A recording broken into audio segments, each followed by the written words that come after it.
days of strength, will, and desire, building a future for me and you.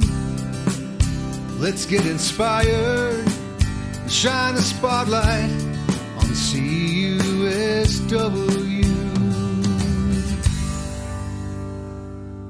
Hello, and welcome to the CUSW Spotlight Podcast, brought to you by the Canadian Union of Skilled Workers, established in 1999. CUSW has been empowering its members and shaping the future of skilled trades for over 25 years. In this podcast, we shine a spotlight on the people, stories, and values that make CUSW a strong and dynamic community. It's an exciting time to be part of this union, and we're here to celebrate the journey, achievements, and dedication of skilled workers. So turn up the volume and let's get started. Here's your host for the CUSW Spotlight Podcast, Mr. Dan Plexman.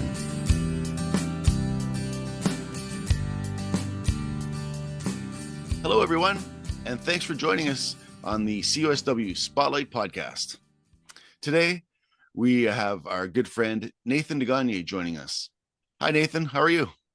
Very good, Dan. How are you? I'm very well, thank you. Thanks for joining us on the show today. We really appreciate you being here. Yeah, thanks for having me. I've heard a lot of good things, listened to a lot of the podcasts already, and happy to be a part of it. Yeah, we've been having a great time doing the show so far. The guests have just been outstanding, and you and I have a close working relationship, and I think we could have a good conversation talking about what we do with CUSW. Maybe you'd like to share a little bit with the viewers at home how Nathan DeGagne is connected to the CUSW family. Sure. So I started as an apprentice back in 2013. I worked various jobs across the province, and then I ended up taking a job at Bruce Power where I spent most of my time. So I was at the Bruce for a little over 10 years. Finished out my apprenticeship, and then got asked if I wanted to step into a health and safety representative role, which I did, and ended up serving a term on the Bruce Power Joint Health and Safety Committee. And then after that, I got asked again if I was interested in taking on a role as a steward. And shortly after that, I found myself in the position of chief steward, representing all the members we had working at the Bruce site, and then finished out a term doing that as well. Now, currently, from that steward role, I got asked if I wanted to come work in the union hall on a rotation, looking at apprenticeship and recruitment. And I currently am working in the role of the apprenticeship lead on behalf of the Apprenticeship Governance Council. Holy cow. 2013, for you to do all of this only in such a short amount of time. I have to ask, did you start your apprenticeship with CUSW?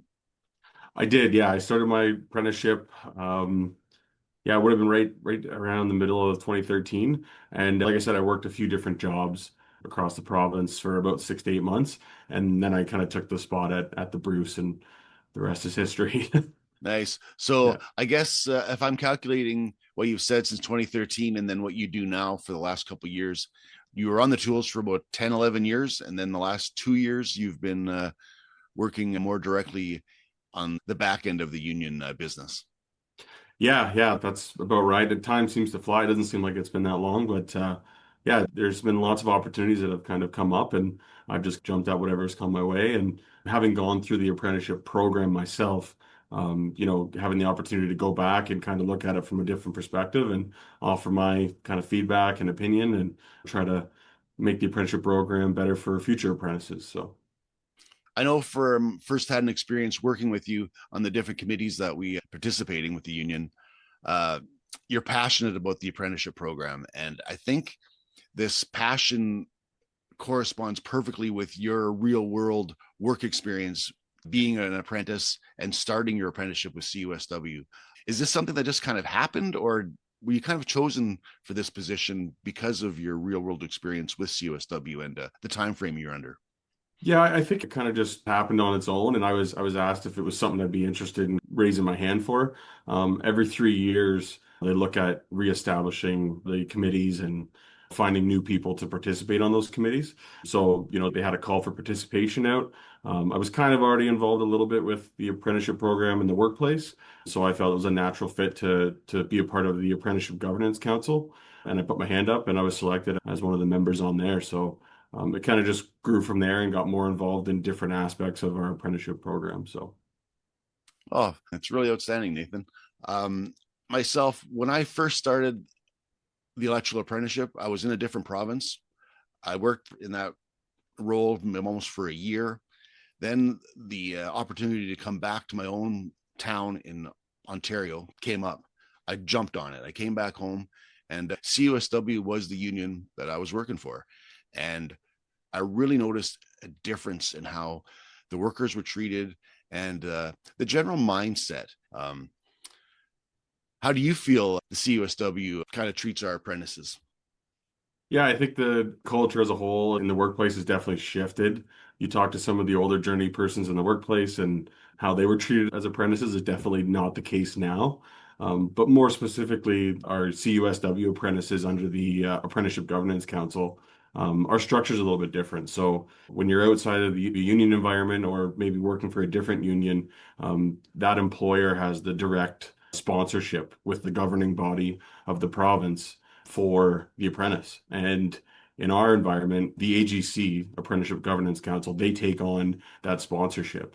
So it's a multi-employer sponsorship, and that means that there's union members like myself that sit on that council, and then there's also all of our employers have representatives that sit on that council. So it's a good opportunity that we can share feedback. We can kind of develop our own policies collaboratively, and we can get feedback from our apprentices as well to kind of shape how we want to structure things. So the other unique thing is that if we have apprentices, we can shift them between different work locations to any one of our employer, and we're not having to move their sponsorship or constantly change them and chase them for paperwork. They can just focus on the work, and we look after the administrative side of things. So definitely helps. And going from one environment to the other, like outside of the AGC, definitely is a little more beneficial, in my opinion. I'm biased, of course, but Of course, yeah. Yeah, and I'm biased because of experience. I was always working in the sub trades, being a driver, equipment operator, labor, and I loved it. But then I saw more opportunities to become an electrician, and I thought, okay, well, a lot of these skills they kind of overlap, so it seemed like a natural fit for me to take on the apprenticeship in a different province. And when I wanted to start the apprenticeship, I talked to one of my electrician buddies, and it's like, how do you start this? And he's basically, well, go find a job and get an apprenticeship. I'm like, well, how do I just find like, it doesn't make sense. Shouldn't there be an opportunity for an apprenticeship rather than me finding my own? It just seems so backwards how the old model used to be. And to have this freshness that CUSW has, it's really an empowering perspective, I think, especially when you're the apprentice living the dream. yeah, absolutely. There's, like I said, a culture change. And I think it's not just within our organization, but just the amount of work that we have ahead of us. You can definitely see talking to parents and guidance counselors and the schools, even post-secondary schools, they're putting a lot more focus around apprenticeship and showcasing it as a very viable career path. It's an option that everybody should always consider. It's not that you have to go to the university or college path. You can take on a role as a tradesperson and have a very successful, fulfilling career. Yeah, especially with our aging workforce and the shortage of journey persons that we have on the job sites nowadays. We just don't have that pool of journey persons to pick from to fill these spots. So the next logical step is for us to build our own, and that starts from the apprenticeship program. And Yeah, absolutely. I spent some time working in recruitment myself, and we obviously recruit across the country. And you're 100% right. There's not a large pool of qualified individuals out there that we can take on to support the work we have. So we really need to focus, and I can appreciate that CUSW and the AGC put a lot of time and effort into shaping our apprenticeship program, making it a stronger, successful program. And like you said, you're building the workforce of the future, and not just tradespersons. You're building future leaders, supervisors, project managers. The trades is kind of that stepping stone that you can work on the tools, your whole life and have a great career. But then it kind of opens the door, right? Once you get that trade ticket and finish your apprenticeship, there's so many more opportunities out there. And it's definitely something that everybody should be considering, especially if they're trying to figure out what they want to do as a career choice.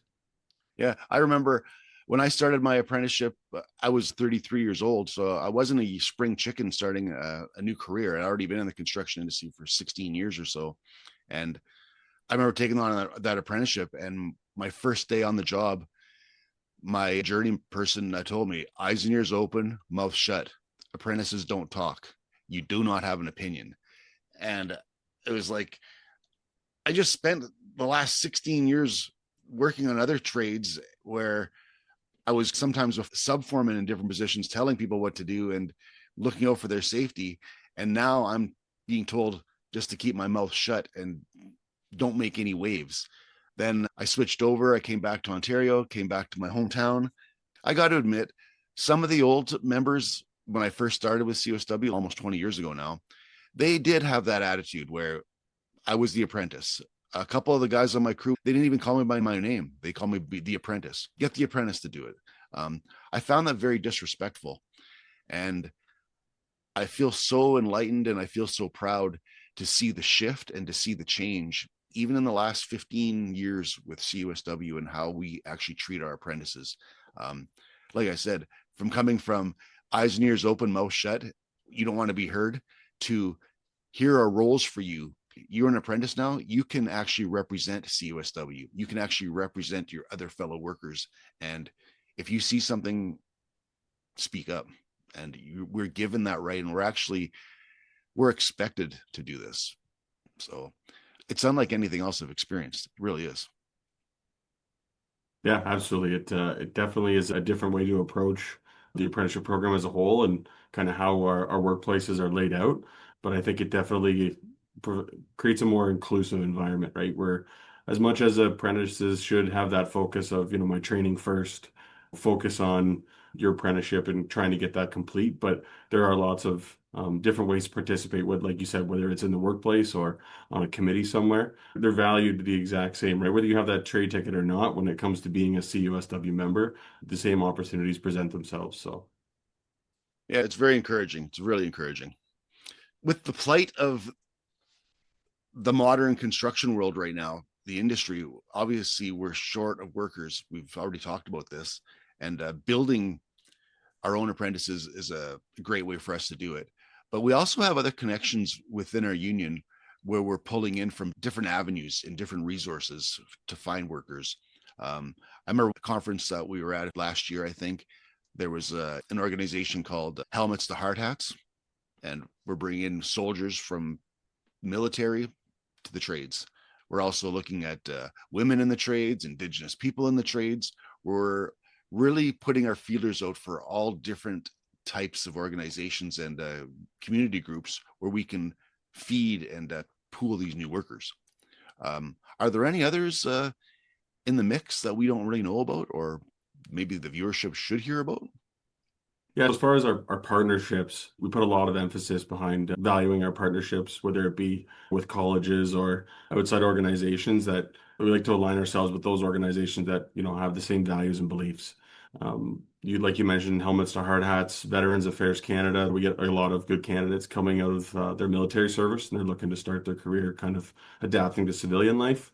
ISEED, or formerly known as ABO, we've participated with them for a number of years now and continue to work with them, different events, connecting with some of those members from the Indigenous communities and seeing how we can help support them into getting into the trades. And then women in the trades, we work very closely with Build a Dream. So they started here in Ontario. They hold a number of events.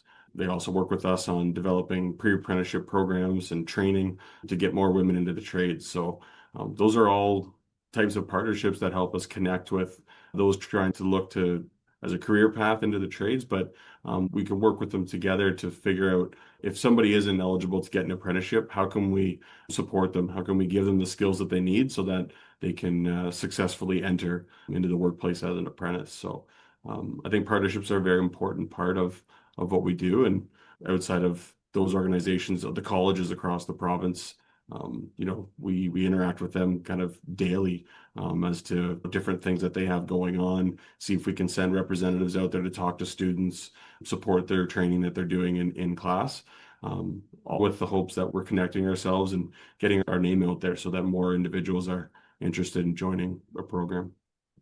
Yeah, exactly. And what you said, they're getting our name out there. That's part of the reason why we're doing the podcast. We're trying to toot our own horn a little bit, and we need to. People really need to know the good things that CUSW is doing for its workers and for the community, and for all the different communities that CUSW is involved in. We've been talking about the apprenticeship program. Um, let's say there's an apprentice right now with CUSW. Do you have any solid advice for them? Yeah, I think the one thing I could say is own your apprenticeship. Like I said earlier, we do a lot of the back end administrative work, tracking apprentices' hours, letting apprentices focus on the work. But my advice would be don't get caught up in just going to work every day and collecting your paycheck. We still are hoping that our apprentices are out there keeping track of their hours, making sure that they're getting the best out of their training, and kind of raising their hand and asking questions or speaking up when they want to take on a new work opportunity. We're very lucky that we have employers that cover many different parts of the industry. And I don't like to see any apprentice out there that gets put with one employer and one task and they're stuck in that rut, I guess you could say, of just going to work every day and collecting the paycheck. If you want to go work in a different environment, the opportunities are there. You just got to raise your hand and say, "Hey, I would like to make that change." And we'll support them to that. I think that's the great thing about the apprenticeship program is that we can support individuals that want to do more, see more, and learn more. So, yeah, I think own your apprenticeship would be the biggest thing. We definitely need the apprenticeship engagement just as much as the union is involved. Yeah, engagement. That's the key word I pulled out of that one. We all appreciate your engagement with the apprenticeship program and with the CUSW movement in general. That's for sure. Um, we've been talking a lot about what's going on with CUSW. Is there anything you're looking forward to in the near future? Any big projects going on for yourself? I think there's still quite a bit we're working on in apprenticeship, like that's kind of close to the work that I do every day. But I think next year is a big year as an organization. It's election year. We're going to have a change in our workplace representatives, our national committees, our national executive board. It's kind of one of those years where there's lots happening, there's lots of change. So kind of looking forward to seeing what that change is going to be, see who the new people are that are stepping up and putting their hand up and are wanting to participate, and then helping to support them along.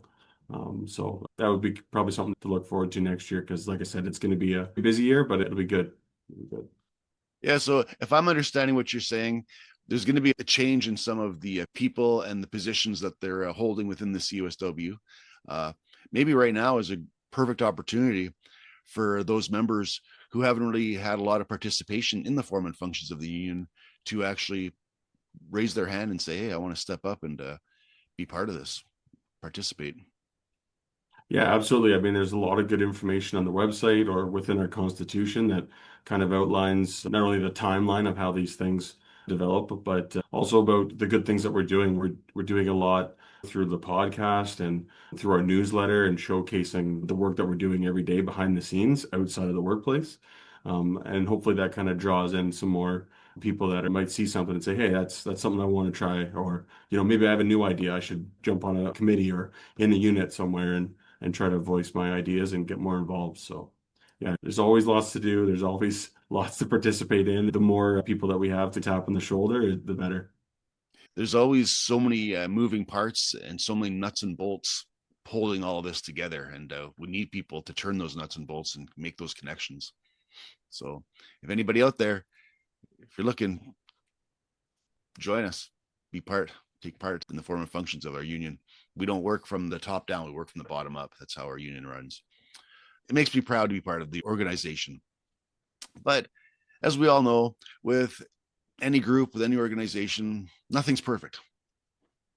Do you see any areas where we could improve our union, even individually or collectively? Yeah, I would say communication. We're probably one of one of the things that we can all improve on, even myself, just getting back to emails or phone calls. We send a lot of communications out. We try to spread as much information as we can. And I could see from the members' perspective that they're sitting there bombarded with emails or texts and stuff and not always reading them. But it is important, take the time to sit down and read some of that information that's being given to you because it is important. And as much as everybody's been spammed with junk mail and whatnot in their emails, and they might kind of just fluff it off, there is some important information like elections. All those things are now done online. They're all done through web-based platforms, and you receive the links through email. So don't be quick to just delete every email you get from CUSW. Make sure you take the time to look at it and ask questions. If there's something that you don't know what's going on, reach out to a representative in the workplace or send an email to somebody working at the hall, ask somebody at work, whatever it has to be to get the answer you need. Because if you don't know something and you just set it aside and choose to not acknowledge it, it might be something very significant or important that you should have taken some more time on. Yeah, it's true. With all this information overload that we get and all these hundreds of emails that we receive every week, it's easy just to click over those CUSW emails. But at the same time, some of those emails are invitations to parties. They're invitation to boat cruises. They're invitations to really fun events with our CUSW members, where we're there for obviously the union benefit and for the growth of the union, but we're also there for fellowship. We're also there to enjoy our fellow union members. So I almost feel like if you're not participating, you're shortchanging yourself. Yeah, absolutely. Everybody has their own way of participating. I know that by going to work every day and contributing to the union, that is a form of participating. But there's different ways, different kind of levels of participating, whether it be at a national level or within the unit or within the workplace. We're always looking for more people that want to get involved. Yeah. We've been talking about the past, the future, the present. I would like to know, do you have any regrets within the CUSW? Or do you have like a situation where you just kind of think, oh, I wish I had a do-over on that, where maybe you could have represented yourself or maybe represented CUSW in a better light, or you look back on things and say, that just wasn't the best version of myself? Yeah, I don't know if it's as much of a regret, but I think it would have maybe changed where I'm at today. When I was still working in the workplace and I took on the role of health and safety rep, at the same time, I was approached by my employer and asked if I was interested in taking on a role as a supervisor. And kind of back and forth, right? Do I want to go work a little bit more with the union, be a representative, or do I want to take on a little more of a leadership role in the workplace? And like I said, I don't want to say that it's a regret because I'm very, very happy with where I'm at now. But at the same time, it's one of those things I think about once time, like, well, what could have been, right? Where could I be now? Would it have taken me a different path completely, or would I still be at Bruce Power? I'm not sure. So not quite a regret, but one of those things that makes me just wonder, maybe I should have taken that opportunity. I'm not sure. So No, I hear you. Like hindsight is 2020 always, where you just never know. And I've said it before. I never regret the things I did. I always regret the things I didn't do. And the fact of the matter is, you can't do everything. So sometimes you just got to make a choice, one or the other, and go with it. absolutely. Like you said, no regrets. I'm not looking back on anything, but we're faced with those opportunities every day, right? We're always trying to figure out what is the best path for me to take. And you don't know until you kind of make that choice. So, Well, speaking for myself and speaking for the rest of the membership, I think we're all pretty happy the choice that you made, because you're with us now. So thanks. thank you very much. Yeah. Appreciate it. I'm just curious, and if you have any parting words, any messages that you would like to share with the viewers at home? Yeah, I think we talked a lot about opportunities, different ways to participate throughout our conversation. And one thing I could say is embrace that opportunity. We're presented with so much different things that we can get involved in. And if you're going to take that step, just embrace it. Don't take it for granted. Give it your best effort. We're at a time where there's lots of work out there. We're all very fortunate that we can work and be employed, and we sometimes need to take the step back and be thankful for the position that we're all in as a whole, as an organization, that the different work opportunities we have, the different ways that we can participate, and the ability we have to pull together everybody and have these social events, whatever it might be. Yeah, that's the beauty of CUSW. Like, we're all telling everybody, participate, put your hand up and try something. Like myself, when I was younger, I was always in work boots, hard hat, and I never thought about working behind a computer or being some sort of representative. Then I got hurt, and now I didn't have the choice to be a worker anymore. I had to change my roles if I wanted to continue working, and I didn't know what I was going to do. But CUSW has been behind me every step of the way, and they've supported me in everything I've done. And here I am now behind a laptop doing things that are so foreign to me that I never thought I could do them. Even if you don't know what you want to do, just raise your hand and say, what can I do? What do you have for me? We'll find something that works for you. That's the beauty of it, the way I see it, because I've experienced it. I'm in the same boat as you. I never thought when I started my apprenticeship that I would end up working behind a computer every day and not in the workplace with tools in my hands. But I'm very happy with the decision I made, and I don't think I'd be where I'm at today, even outside of work with my family. And I wouldn't be here if it wasn't for starting my career with CUSW. Yeah, exactly. I feel so fortunate to have these opportunities, and I have a hard time not telling all my friends, sign up, try this out, give us a call. We'll make it happen. It's kind of cool. We've been having a great conversation here, Nathan, and I think it's getting close to dimming the lights on the spotlight here. I know the apprentices at home are going to appreciate all that information. I know myself, I appreciate it. And on behalf of the CUSW Spotlight Podcast, we really appreciate you being on the show today, Nathan. Thanks so much for your time and your participation. Yeah, thanks for having me, Dan. It's been a great conversation. It's very easy talking to you, and maybe someday we'll do this again. Yeah, for sure. I could see us having another conversation, definitely. And for everybody at home, before we dim the lights completely on the CUSW Spotlight, maybe some of you at home have some show ideas or ideas for guests. Maybe you yourself would like to be a guest on the show. We'd love to have you. If you'd like to contact Nathan, contact myself, or anybody else connected with the show, please refer to the description, and we'll get back to you. And again, thanks so much, Nathan, for being on the show. We really appreciate your time. Thank you. Thanks again, Dan. All right, take care.